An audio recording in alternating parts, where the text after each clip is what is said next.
I'm good. I'm good whenever you are.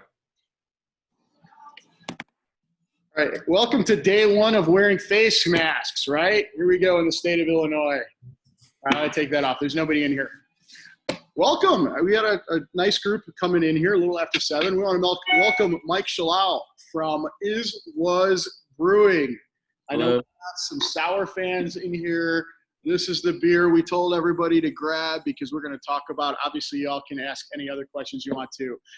Anytime, those of you who have been on here before, jump on the chat, ask questions anytime. We'll probably call on you when we get a good break to get to it. But I'm going to kind of hand things off to Mike. Mike, you are all right. This is the most important question I'm going to ask you this whole time. Okay, nickname Strong Mike. Yeah. Where did you come from?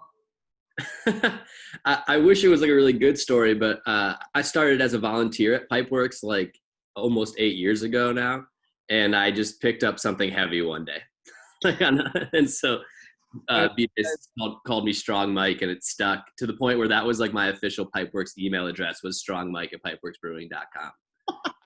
Yeah, I don't know why it stuck. I guess I'm not like a huge person, so me picking up a 55-pound bag of grain was impressive to people. So. Well, yeah, most people want to get the hand cart to do that. It's okay. It's all right. Yeah. No, not Strong Mike. I'm gonna let you. We're gonna open the beers first, so people can start to drink, and we can start to talk a little bit as we're doing it. I mean, who's got the beers? Anybody have the beers already set to go? Mine as it should started to come out. Yeah, very nice, very nice. All right, Mike. So we're gonna start with the beer because these are so complex, right? So I think we'll put up in here, talk about the beer, and then we can start talking about some other stuff. So walk us through what we've got here. I just poured mine. Yeah, for sure. So just before we even start, thanks everyone for hopping on. This is really fun.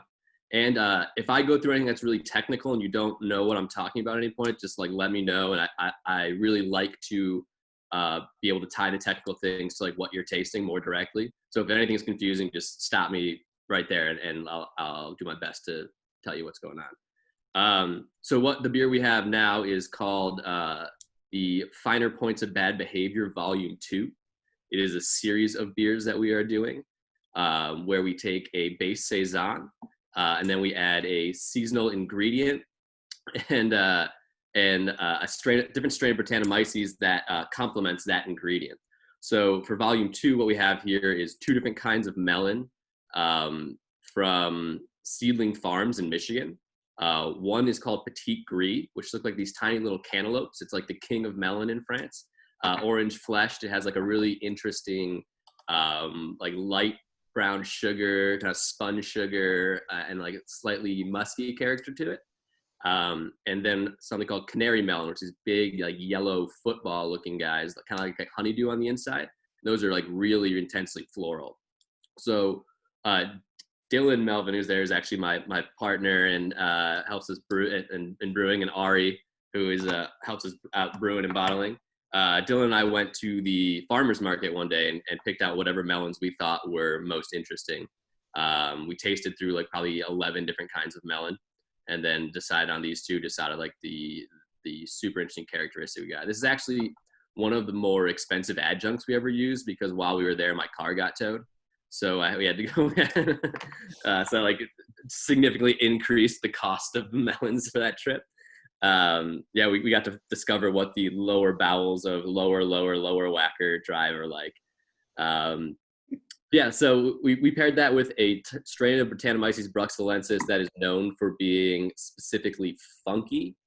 The idea is that the funky characteristics in the Brettanomyces will underscore and bring out the natural muskiness of the melon.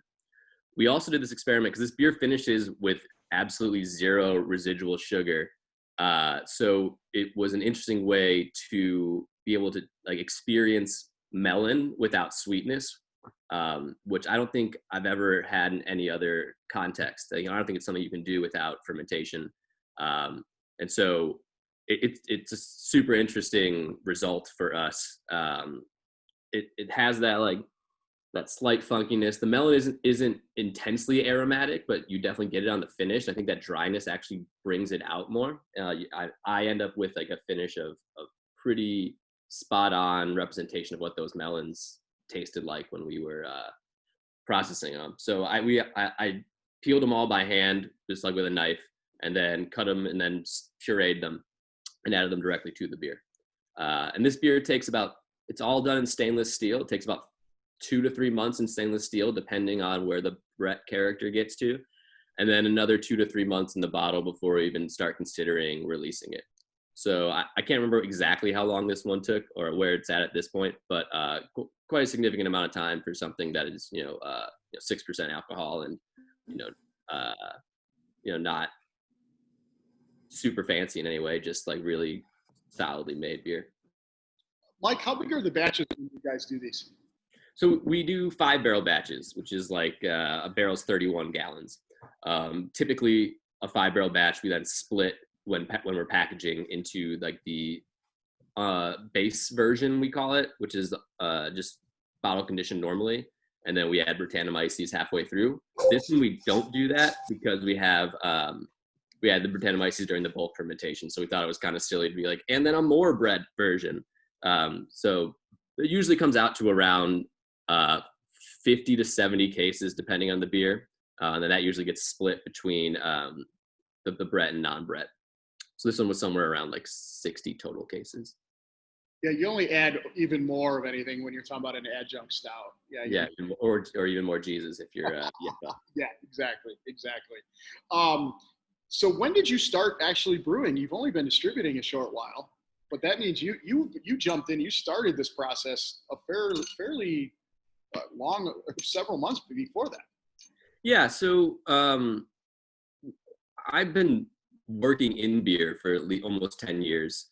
And I was working at Pipeworks before that. I started as a volunteer, and over time, at various times, I had a lot of different titles there. But I was, I was head of all daily operations. I was head of all forecasting and scheduling, raw ingredient sourcing, recipe development. The biggest thing is I ran the barrel program. I didn't do all those things at any one given time, but over the course of 7+ years, I did a lot of different things there. And then my last day there was last day of May 2019. And we started brewing the first day of June. That was the first batch of Wilby. And then this was actually, the second thing we brewed was the first batch of the finer points of bad behavior. And we have one of those going pretty much at all times. So we started brewing in June. We didn't release our first beer until August. And then we've been releasing about one beer every month or so since then. Okay, so I want to get back to the Pipeworks thing in a little bit, but talk about where you're brewing, how you kind of got into here's the main question. Pipeworks is clearly not known for this style of beer. How'd you fall into this? Yeah, so the first job I had in beer was at a place called West Lakeview Liquors, which was actually I worked there with Ari, who's in the chat right now. But it was like kind of the first craft beer liquor store in Chicago before there were a lot of breweries. There were at the time I started working there were literally only 3 packaging breweries in the city of Chicago, if you think about that. So the cool thing wasn't necessarily all the local breweries or even American breweries. It was the Shelton Brothers, which is an importer, especially at that store. And so we had the entire Shelton Brothers portfolio, and they have all these really fantastic artisanal producers from throughout the world and mostly throughout Europe. So I got to try all these beers by breweries like Blaugy and Fantôme, and Saisons and Lambic and all these things. And that's how I really got into beer. When I started working at Pipeworks, I kind of focused my drinking habits more on things that were more like what Pipeworks was making. So I was drinking more hoppy beer, more adjuncted beers, more high ABV stuff, just to be aware of what other people were doing in the same kind of realm that Pipeworks was in. And throughout my time there, by time I got towards the end, I kind of really kind of fallen out of love with beer, which was really sad for me. But this is going to sound like a humble brag, but we have 500 plus spirit barrels in the barrel room there, and I was kind of the only person who did anything with them. So it may sound like a great job to taste barrel-aged stout and barley wine professionally, but when you realize, I have to taste all of these barrels at least 3 times until I'm comfortable with where they're at, plus then I got to taste those blends a couple of times, you start like getting like, I never want to have anything that's ever been in a bourbon barrel again. So while I was in that state, one day I was at Beer Temple, which is like a local bottle shop and bar by my house, and they had La Vermontois on tap, which is a collaboration between Blaugy and Hill Farmstead. It's like an Amarillo hopped saison, and it like blew my mind all over again. I was like, totally forgot about these styles. Actually, there was a period of time where I thought I was allergic to something in lambic. I had a couple anaphylactic reactions to some Cantillon, so I just stopped drinking them to be safe. It hasn't happened in years, so knock on wood. Yeah, so I had that beer and I went back like forward the next 5 days and just drank it and thought about it and contemplated it. And that's kind of where the idea for this brewery started. That's a style of beer that even if Pipeworks were to do it, it wouldn't really be done to the fullest extent. There's complications with the yeast that would be really irresponsible to do in the production facility. The time it takes to bottle condition doesn't really fit with their model. And even if we made really great versions there's like a focusing problem where they were putting out so many beers all the time that there's no way that these little saisons wouldn't be just kind of afterthoughts. Yeah, but so Mike Thorpe might be here. Careful. but yeah, so I can kind of reach a point there where I'd done everything I kind of wanted to do in that type of brewery, and there are so many talented people there that it was the right time for me to kind of step aside and let other people take over some of the more influential roles I had there, as I was also ready to move on to something new. So you said these were the first styles you jumped into for beer?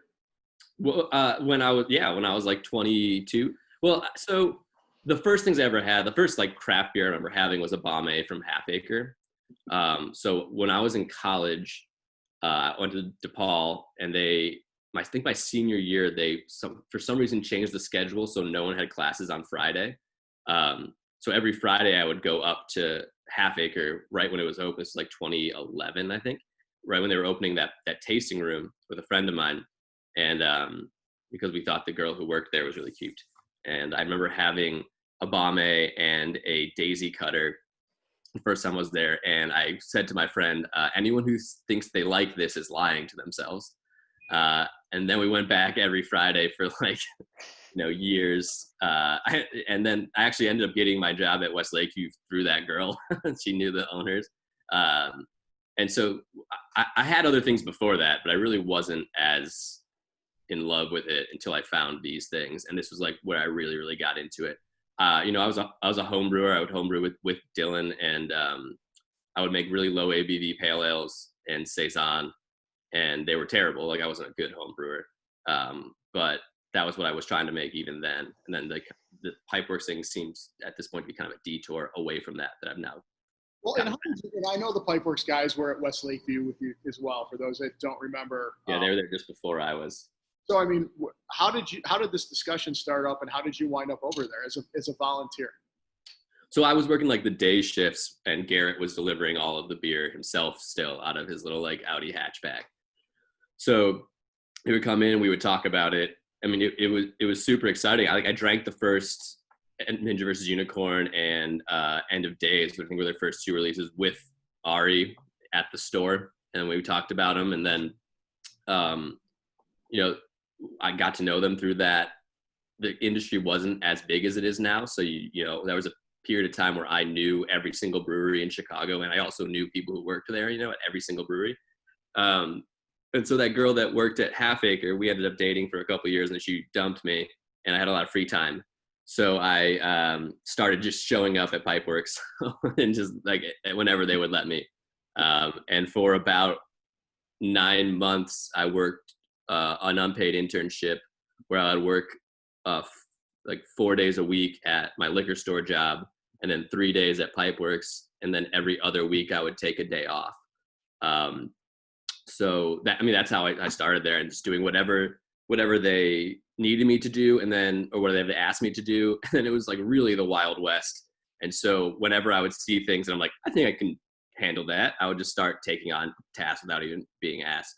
Um, yeah, that was how I started that. Because they're ever going to tell you, no, Mike, you shouldn't come in here because we don't need anybody to work for free and sling 50-pound bags of 2-row malt. So no. Yeah, just juggling them. Yeah.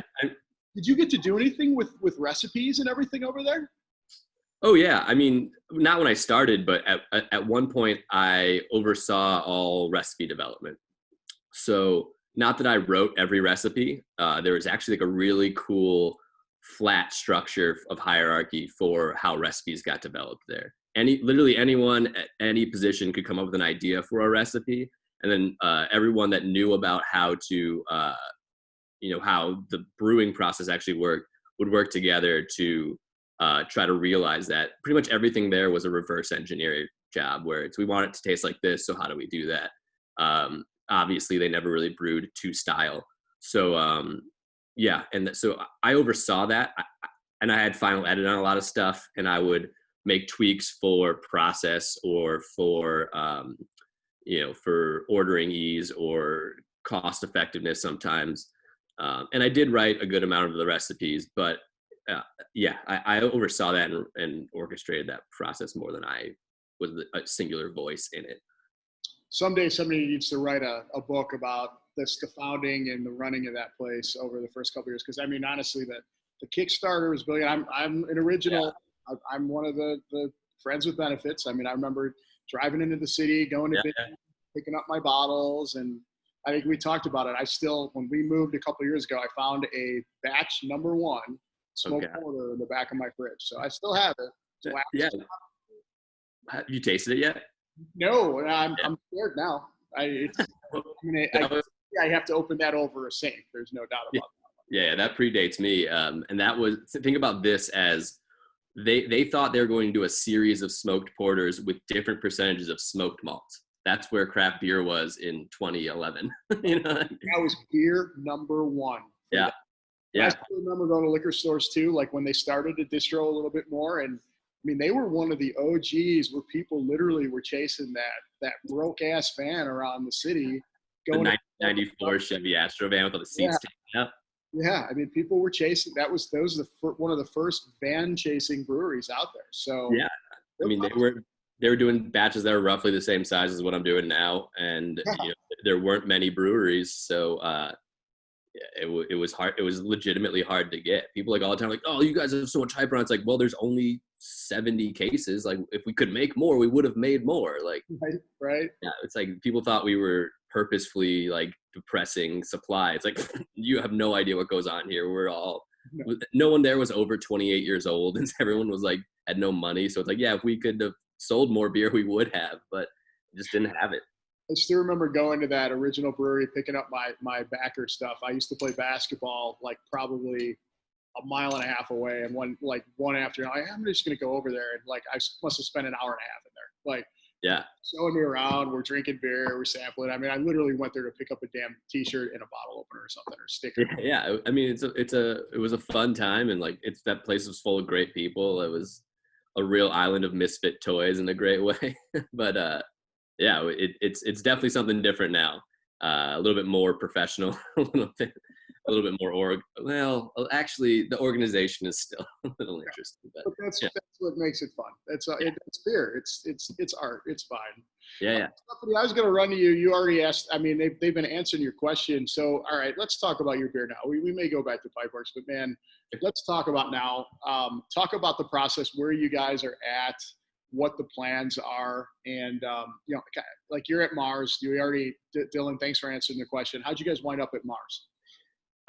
Yeah, as I was coming up with the idea for what was going to be, we wanted to have a way to see if anyone cared.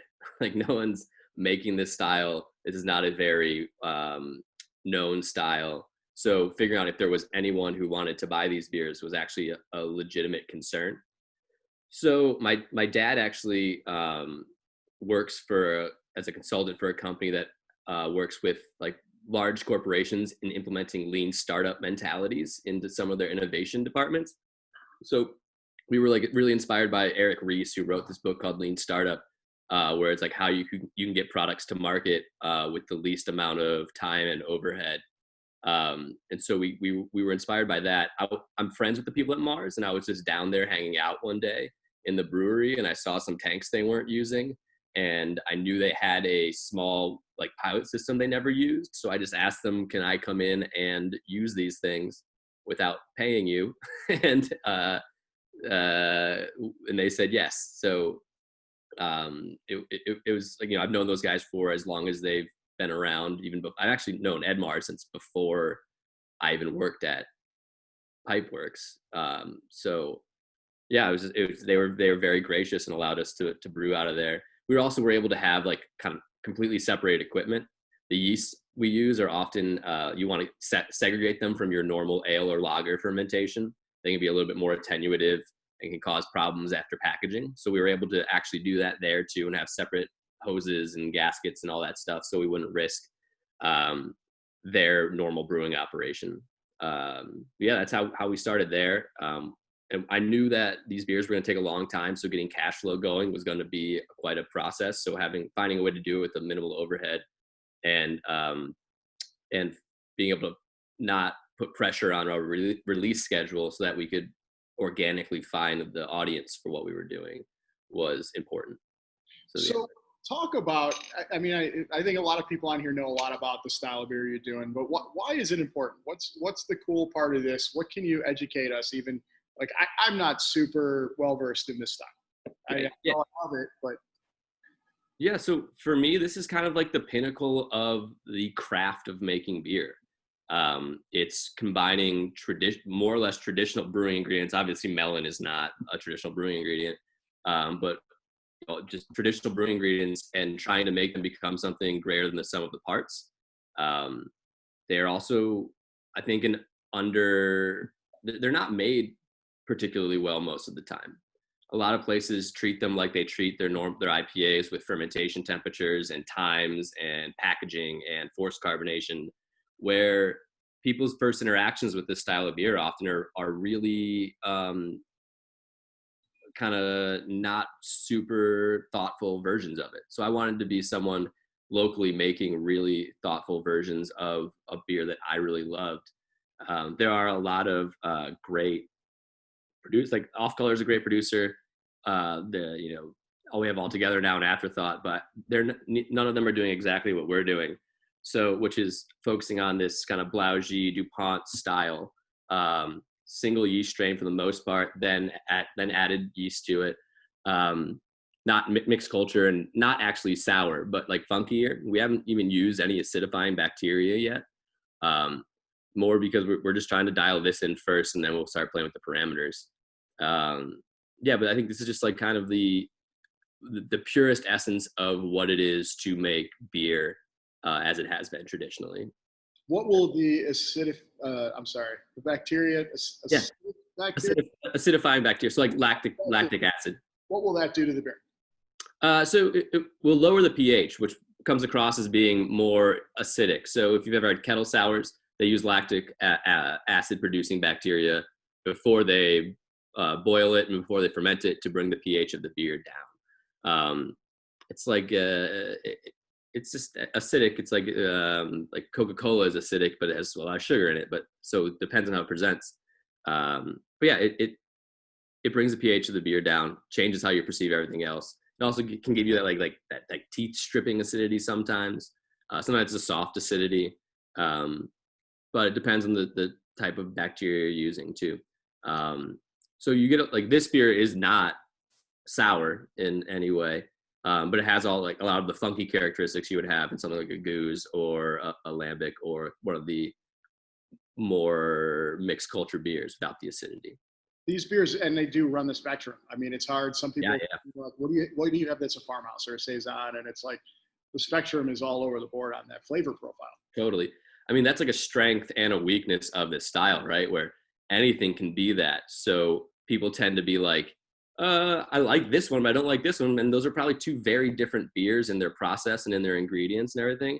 So, yeah, I mean, it's a weakness in the commercial sense where it's hard to like articulate to people what this one is specifically going to be. But that's also like no one's really playing in that realm of how do we create a language that resonates with people that want to try these beers but don't really know what they're getting into.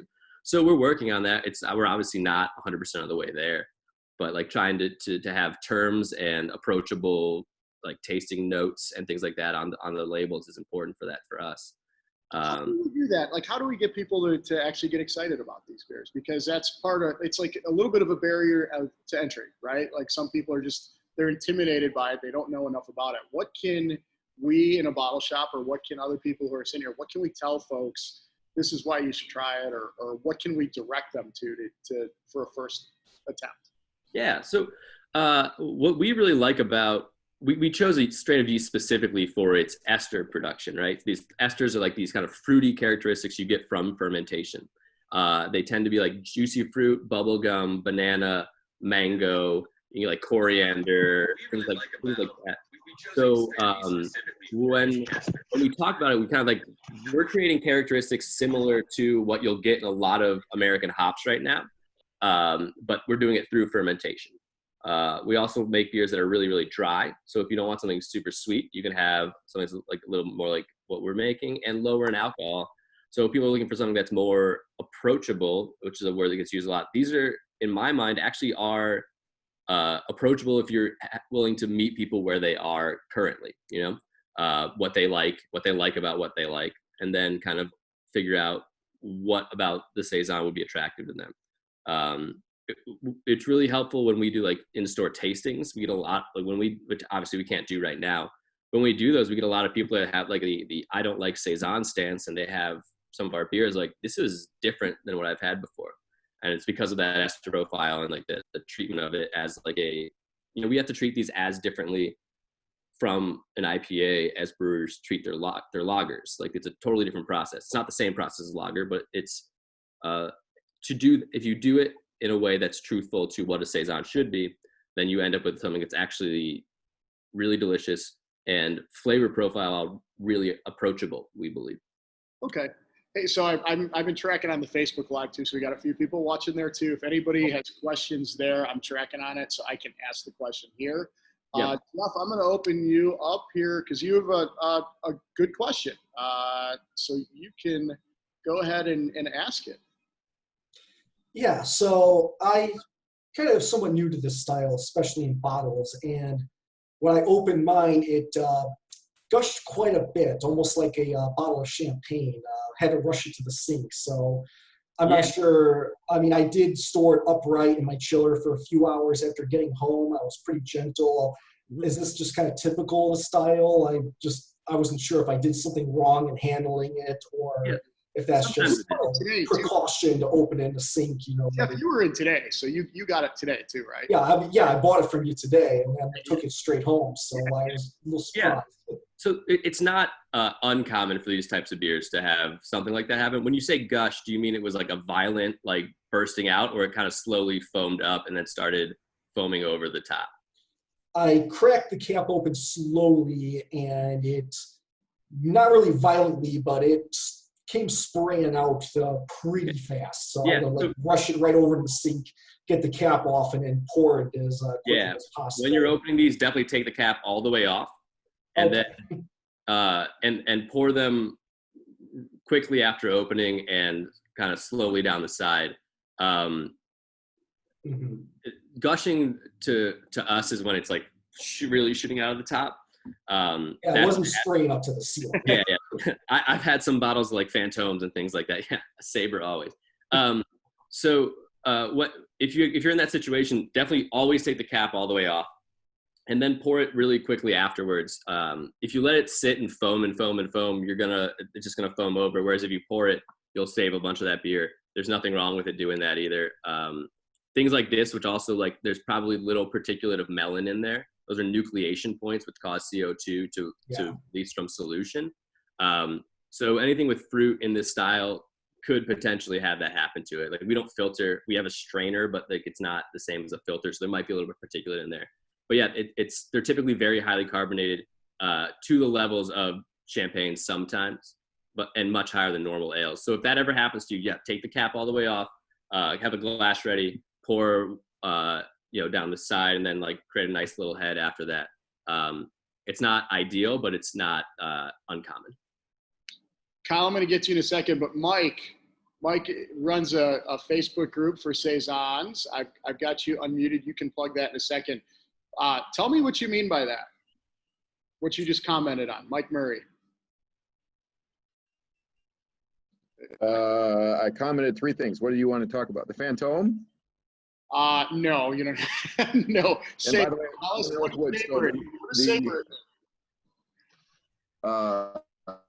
what is? I'm in the Northwoods. The internet is slow. Mike's up in Iowa. What? Yeah, I can answer what sabering is if you would, but yeah. Like that. Sabering is where you take a bottle and sometimes a knife, and you literally knock the top of the bottle off. It's a really cool presentation. I would never suggest actually doing it. It's typically very safe, but you don't know. So the official stance is do not saber your bottles. It's really fun, but we don't want it coming back to us that you sabered your bottle and it blew up on you. Nice, very good. Yeah. I am all right. Kyle, I unmuted you. Go ahead, ask your question. I have a couple questions, but I don't want to hog the mic. You mentioned your yeast, and I'm just wondering a couple things about that. One, is it a commercial strain? I know you mentioned the Blaugie, and I'm just wondering, like if there's like something as a home brewer that's analogous to. Yeah, I mean, we actually get ours from Omega. So is this the 2? Yeah, it's 042. Okay. But it has a lot to do with how you handle it too. I've been using. I'm just curious. I'm always curious. This is the one that I actually use a lot, and I love it. Yeah, I mean, fermentation temperature has a huge amount to do with the ultimate character you get. So have you ever had any beers from Wildflower in Australia? No. So he's like a mixed culture kind of farmhouse brewer in Australia, and he has this great blog. I think it's called Wildflower Beer Blog, but he went to like Blaugie and Aberone, Phantom, like all these places, and wrote about his experiences there. And he has a lot of good information on like fermentation temperatures with these specific yeasts. So I would check that out. I think fermentation temperature is a big one. And then also, what are you fermenting in? What's your vessel? I generally ferment in glass. In like a carboy? Yeah. Do you put an airlock on it? No. Yeah. I would go with as little minimal back pressure as possible. So the first time I made something with this yeast, before I thought this was going to be like an actual commercial brewery, it was my friend Noah in his garage, and we actually fermented in a food grade plastic garbage can that just put the top on loosely, so like no back pressure on it, and it created these like incredibly beautiful esters. So as minimal back pressure as you can get on those. For high ester production. Yeah, I've never had a problem. I learned that from the home brewing saison guy Drew Beecham, who basically said use foil, especially with the DuPont strain. And so I just generally always do that anyway. And it always goes for home brewer lingo below 1010 easy for me, if not below 1006. So typically our beers we make without Brett in them finish somewhere around like 0.8 Plato, which is like 10.00, it's 8. I forget specific gravity. It's like under 4, under 10.004. So very, very dry. We also mash very low too. So like 148 is probably the highest we'll mash anything. It's been about a half hour since we started pouring these. So, Mike, what happens now as it warms up? What should we be looking for? I mean, mostly what you're going to get now is like a lot of that Brettanomyces like funk. We don't have like really attractive verbiage to talk about Brettanomyces character. So I think I saw someone in the chat put horse blanket in there before. I think that's one of my not pet peeves, but one of those I'm like, what? How is that descriptive to anyone? Has anyone raise your hand if you've ever smelled a horse blanket? What do you got? Okay, what do you guys do? Yeah, but when you have tasting notes, Dylan and Ari and I talk about this all the time. You want to have something that's relatable to people. The point is to be evocative of flavors and memories. So horse blanket is not a particularly good descriptor of that for me, but a funkiness, a muskiness, things that I don't know what they are somewhat unique. If anyone's ever had if anyone's ever had natural wine, there's usually some Brettanomyces in those that can have interesting characteristics like this. So that's what's coming out now to me.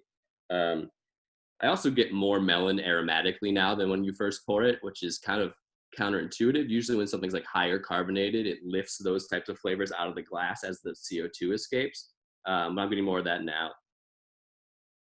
You better come up with a synonym for wet horse blanket descriptor. I don't know if I'm able. Or a feeling one. Yeah, and then good. And I think there's an interesting kind of not bitterness, but a vegetal characteristic on the finish that comes after the melon as it warms up, which isn't unpleasant. It's actually pretty interesting and rounds it out in a different way than when you start drinking it colder or more carbonated. So I a little follow-up question there. Eric, I unmuted you. The dude, I think I unmuted you. Go ahead, ask your follow-up question. You have a question there. Okay. Well, I'll go with the horse blanket. So I always wonder who tasted horse blanket to know, right? Hey, this tastes like horse blanket. Yeah. But I also was wondering what beers that we might find available right now that you've done that don't use as much or any Brett. I think I'm not sure what you guys have in stock right now. Most of what you have in stock right now, I think, has Brett in it. But we just dropped off some Wilby. I don't know if you still have any of that. The base, it's the one with the duck in it. Yeah. So yeah. So the beige one with the duck on it doesn't have any Brettanomyces in it. That's our flagship beer, and honestly, still my favorite thing we make. That's gonna be a little bit. It's not sweet, but sweeter than these, and not have that funk or kind of earthiness. Yeah, earthiness. Yeah. So I'd give that a shot. Okay. Yeah. All right. This is I think this might be the first beer that I've had from you. It's really good. I'm enjoying it. Oh, thank you so much. Good job. Thanks for trying it. Yeah. Mike, where'd you come up with the brewery name? I saw it on a Wilco album. So that album that, yeah. So that album that they with Yankee Hotel Foxtrot, where they all broke up, and then the label refused to release it. So in the liner notes it says Wilco is/was, and then lists the people in it because it changed over time, right? And so these beers are kind of a beautiful version of how the same beer approached at two different points in time is going to present to you very, very differently, even if it's the same batch. So I saw on the back of a Wilco album, it has more to do with our approach to brewing and tasting these things, where we'll make the same beer over and over and over again, but there will be some slight differences in how they come out or how you perceive them, because you're kind of a different person from time to time. Your days are different. You've had something different to eat right before you had it. So your experience of drinking them will be different every time you approach them. They'll be tied together and similar, but they'll be slightly different. Well, beer changes too. So what's your recommendation on these styles for how fresh should you drink them? Can you age them? Can you cellar them? What happens when you do that? Sure. Yeah. So all of our stuff is naturally carbonated and bottle conditioned, which means that we add sugar when we're packaging. The yeast eats that sugar, and when it's eating that sugar to create CO2, it also consumes oxygen. So it extends the shelf lives of these for quite a long time. I have some bottles of the first batch of Wilby that are drinking, which was released in August, that are still drinking fantastically. So even the ones that don't have Brettanomyces in them have a significantly longer shelf life than most other beers. The ones with Brettanomyces in them, someone asked if we centrifuge. We definitely don't centrifuge. We don't filter or do anything to get yeast out of there. just crash the beer and have it drop out. And so even the ones that don't have Brettanomyces have an extended shelf life compared to most other beers. The ones with Brettanomyces also will evolve even more than the ones that don't. So the Brettanomyces is still doing work and changing the way that beer is going to taste. So pretty much indefinitely, you can cellar them for a very, very, very long time. And they'll be good or different, but still delicious.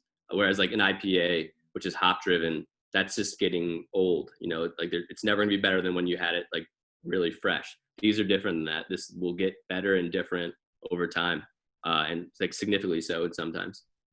Kyle is asking a base water profile, so another technical question, and I'm going to kind of piggyback on that. Yeah. Our brewers love Chicago water. So what makes Chicago water so good? And then, I mean, for Kyle, I know he's looking for some technical questions. What are you looking for? What are you shooting for when you manipulate that water? Yeah. So Chicago water is fantastic. It's relatively unaffected by hardness and nasty things you don't want in there.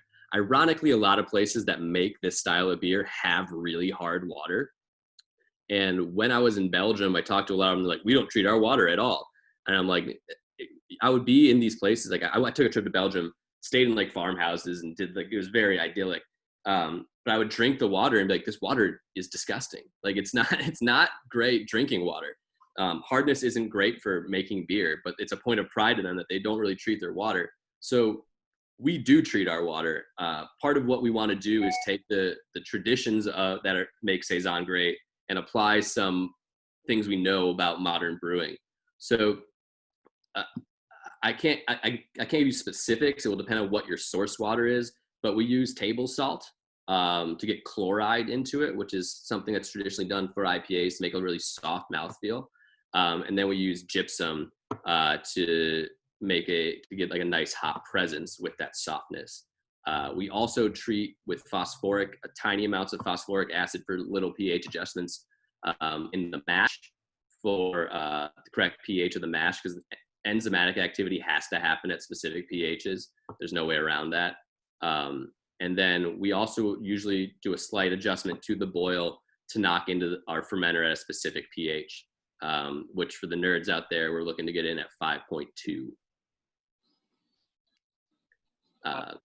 Do you have any more specific question about water profile? I'm happy to answer them. Yeah, Mike wants to know if you're using the Bubbly Creek water. Nice. No, only Mars uses that for Bubbly Creek. Awesome. So what's next for you guys? What are you planning? These are so artistic, and it takes so much time and love to make them. Yeah, thanks. We don't really know long term what the plan is. Like we intend on having a production facility at some point, but with everything going on, it's kind of hard to really put any of that in motion. Short term, though, we have a few beers coming out in the next few months. We're not sure exactly when, but the next thing that will come out is a collaboration with a mezcal company called Banhez and a nonprofit called Sacred Agave. And so the people from Banhez, it's a collective in Mexico that's entirely owned by Mexican mezcal producers. And the Chicago representative went down to one of the palenques, which is what they call where they distill mezcal, and brought us back agave hearts that were roasted in the earth. So like grown for 7 years, harvested by this guy Marcelino Martinez, roasted it, like buried in the earth and roasted, and then they brought them back for us, and we added those directly to the beer. So it's like the idea of what we wanted to get some like funkiness from, like mezcal is actually like naturally fermented too. They don't pitch any yeast, so it's like a mixed culture like fermentation, and we thought we would get some of those interesting microbes on there. We didn't really get anything too funky as of now, but they could still evolve in the bottle. But there's like a really, really cool expression of these roasted agave hearts, which are these, like, it's got a lot of like date, like dark kind of sugar, like prune, and then like a little touch of like a charred smoke, but not that much. It's like this beautiful little beer. So that's called Maestro Marcelino. That's coming out whenever we get labels. Then we also are re-releasing a table beer we made in the past called Bourgeois Daydreams. So 3.2% alcohol, super low ABV, super, super dry, Saphir, Grüngeist, and Schallau hops. So like all these kind of continental, new and old stuff, and just trying to make a beer that you can drink a bunch of that actually tastes like a really fantastic beer, which is harder than you'd think. Like the process of esterification, which is what we were talking about earlier, with those fruity characteristics from the yeast, that is almost directly tied, can be directly tied to alcohol content. So when you have really low alcohol, you do some special stuff to get those things to present themselves as they normally would. So we've been working on that. That should come out probably in early June. And then we have 2 more versions of the beer we were drinking tonight. One that is in package and will probably come out in about a month. Same base beer, but this one has American grown yuzu and Brettanomyces clausiani. We actually got some yuzu from New Jersey. And so when we make these beers, as we talked earlier, we don't use acidifying bacteria. So this isn't a sour beer. And when you deal with actual yuzu fruit, you realize like the fruit's this big, and then the actual part that has juice in it is like this big. So when you buy, like as many pounds of yuzu as we got, you end up with a couple of pints maybe of juice, and mostly it's an aromatic experience. So we thought about maybe, putting bacteria in there because people might expect it to be sour, but we chose just to let it express itself how it would naturally express itself in the beer without messing with it. So it's not a sour beer, but it has intense aromatics of yuzu, a little bit of tartness, but really not that much. And then like a little bit of interesting Brett C, which is known for this cool funkiness and pineapple character in the nose, and then almost nothing in the flavor. So you get this really like pungent, like yuzu and pineapple and like slightly phenolic, which is that like horse blanket thing in the aromatics of it. And then it drinks like a super clean yuzu beer. And then one we're packaging actually tomorrow that is Meyer lemon and a strain of Brettanomyces bruxellensis that's known for making characteristics really similar to sweet tarts. Nice. So yeah, so that's everything we've got that's coming out soon. On Sunday, we're brewing a honey saison with some locally sourced honey, but that's probably gonna be at least a couple months before that's even coming out. It's called Soft Talk or Talk Soft. I can't quite remember what which one it was. Well, where are you getting the ideas for your names for these beers? We have a Google Doc that just we put all the names in, and then what was that? Just a word generator. Yeah, hipster name generator. Yeah, it's just like whenever something strikes us, we put in that document, and then it's great because it often gets very populated while we're doing research and development. So we'll go back the next day and be like, wow, I must have been pretty drunk when I put in Crushstick, which is a crushable rustic beer. We're probably not going to use that name. Now, you ran the barrel program at Pipeworks. What of that experience are you going to bring over? Are you going to start to put anything into oak? Yeah, we actually have some oak barrels going right now. Everything at Pipeworks was high alcohol spirit barrel aging. We didn't do anything with fermentation in oak. So I can bring over like some stuff, like mostly barrel maintenance. They tend to leak a lot, and I've learned how to kind of handle that. But as far as like the flavor production we're trying to get out of this stuff, it's all new to me. So we're kind of trial and error right now, and we have stuff in oak currently. I have no idea when it's going to get released. It's one of those things where the beer tells you. So yeah, it's coming at some point, but we're just not sure when. Are you using new oak for this style of beer, or are you using something that was already in these barrels? So far, we've only used white wine barrels. Okay. That's pretty traditional for saisons and mixed culture and sour beer. New oak is also a combination of being very prohibitively expensive and can have like a really aggressive oak character, which more delicate beers won't benefit from. So for now, we're using used wine barrels. Mike was freezing up. So Mike asked a question about the base beer and the honey compared to the spruce tip beer. So the new honey beer versus the spruce tip beer? Is that what you're asking? Mm-hmm. So the spruce tip beer, we were purposely trying to build in some perceived sweetness. So between using the honey, that beer finished under 1 Plato. so under 10.008 or 10.004. But we were trying to build in perceived sweetness, right? So we used the honey. We also used golden naked oats, like a caramelized oat. And in this one, we're doing something else. We're trying to make it really, really soft with honey character. So we're going, it's Bohemian floor malted Pilsner for the bulk of the base malt, some Vyramin white, malted white wheat, and then grain, and some flaked white wheat. We haven't actually used wheat in anything yet, which I think is kind of funny as like I say, we use spelt almost all the time. I tend to like that character a little bit more, and it works really, really well with our house yeast strain. But for this one, it's called Talk Soft or Soft Talk. We'll figure out which one that is. But the idea is to make the beer actually representative of that softness. And we're getting locally sourced honey from a place called the Hive Supply, which is in the south side of Chicago, not far from Mars, and all of their hives are on the rooftops of buildings in Chicago. So and we're adding it during fermentation. A lot of that, when we used honey at Pipeworks, we would almost always add it during the boil. It was more just like a sugar source than it was something aromatically. When you add honey, so people think honey is aseptic. It's actually not. Things live in honey. They're just they're suspended in animation. So when you dilute it back down, you're going to wake a lot of that stuff back up. So we actually want that. We want to get a little bit of like character from whatever's trapped in the honey. So we're adding it during fermentation. It will dry the beer out a little bit further, add a little bit of perceived sweetness. Your brain connects the smell of honey to sweetness, whether or not there is sugar present. So kind of playing around with the softness, with the perceived sweetness. We're also using Schallau hops and Saphir.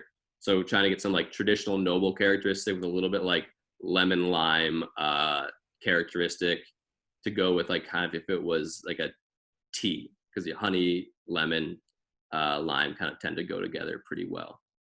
Mike, how did you educate yourself on this style and to get to the point that you can do all this technical adjustments to the beer and know exactly or have an idea of what you want it to turn out to be? Well, developing a lot of recipes over time helps. You end up with a really good intuition of what the inputs are going to cause and the outputs. For this style specifically, there's a great book called Farmhouse Ales, which is Yvonne DeBates from De La Seine and Phil Markowski. I think it's at Two Roads now, but they wrote a great book, which has really informed a lot of what's going on in Saison right now. Also, the Wildflower beer blog I talked about, and a lot of blogs and like online sources.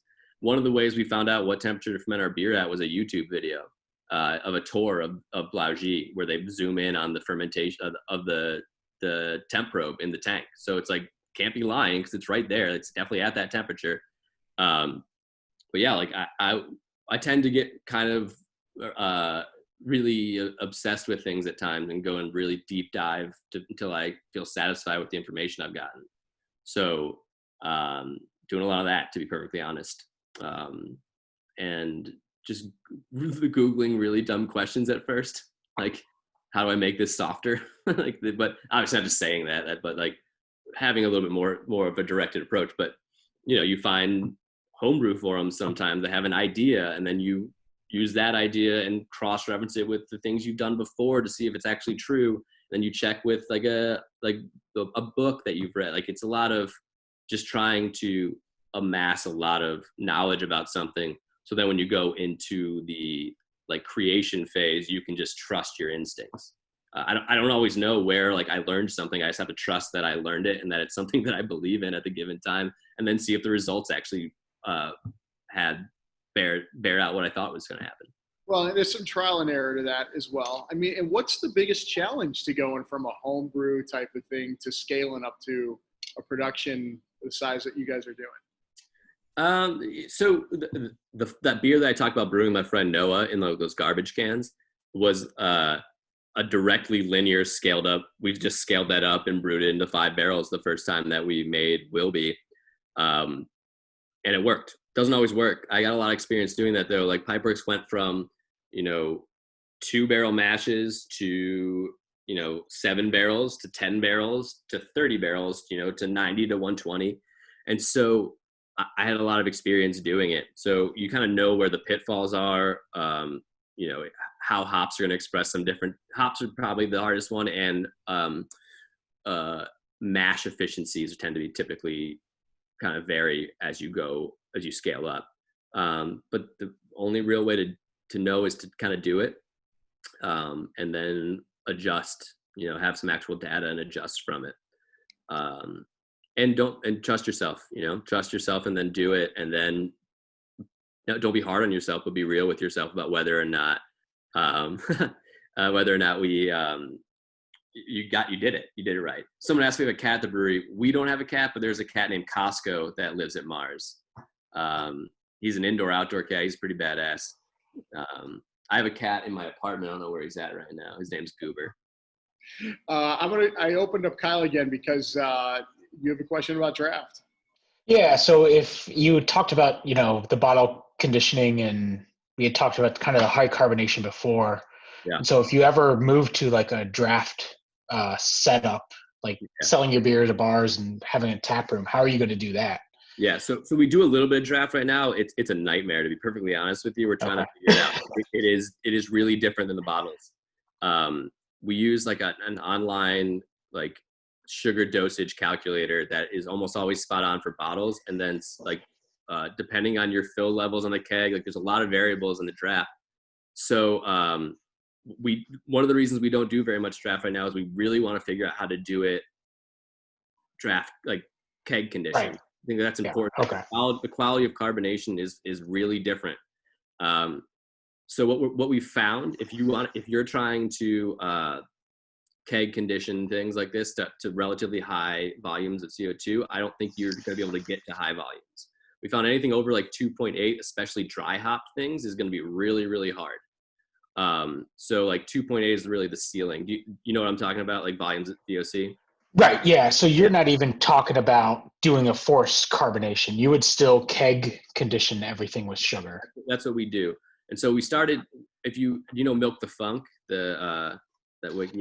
Brandon Jones actually was one of the first. I used to live in Nashville, and he was one of the first homebrewers that I ever met. I was in Nashville for about a month. I was doing an internship at a record label. But yeah, so there was some information on there that Bob Sylvester lied to me. You shouldn't leave headspace in it. You want to be able to fill it up all the way to the top.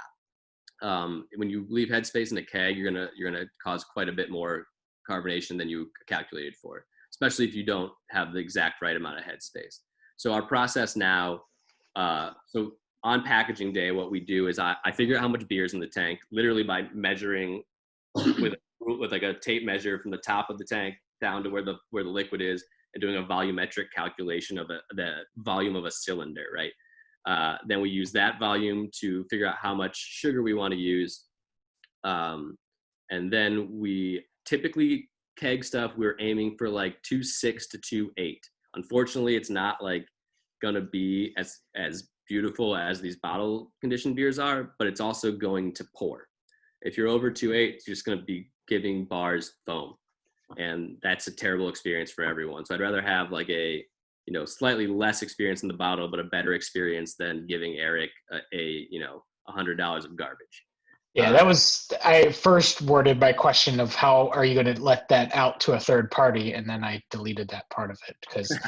So I mean, we have let a lot of it out, mostly to people we know really we trust. Well. Yeah, so that and anytime someone's like, hey, this and so it can be. I get it. All right. We'll get you. We had some drafts set up for you, but then this whole thing happened. So, and if anyone ever has a problem with it, no questions asked. We'll refund the money. A lot of times it's people that just don't want to deal with a finicky keg too. But most of them pour fine. Some of them are for whatever reason foamy. But yeah, like it's frustratingly hit or miss.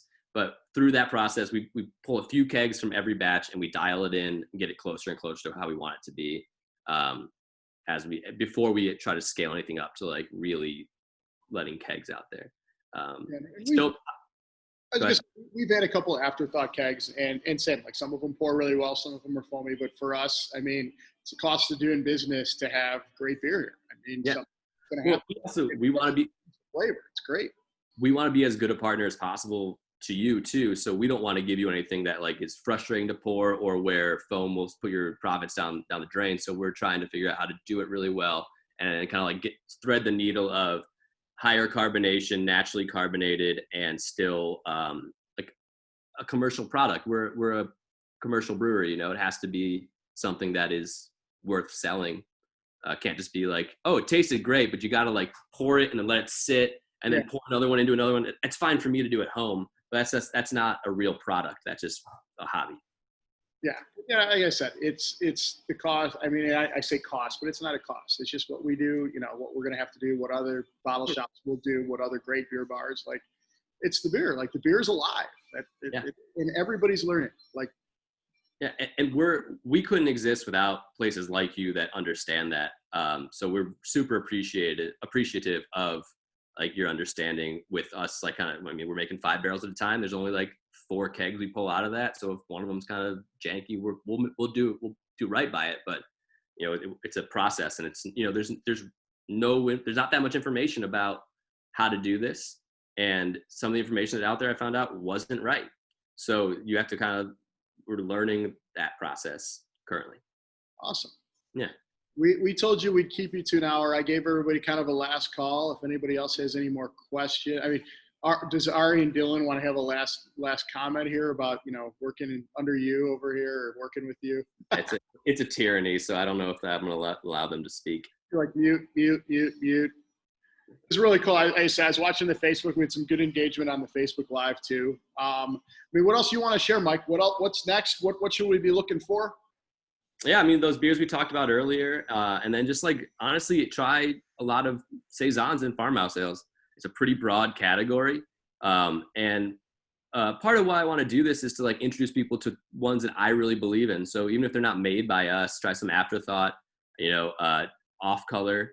There's a lot of great ones out there. So just get into the style if you like what we're doing, and support other people doing it too.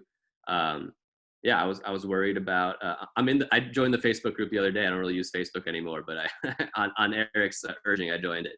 But yeah, like it's a style that could you know, it's not the most popular, but if people purchase it, we can keep making it, and people that tend to get into it really, really love it.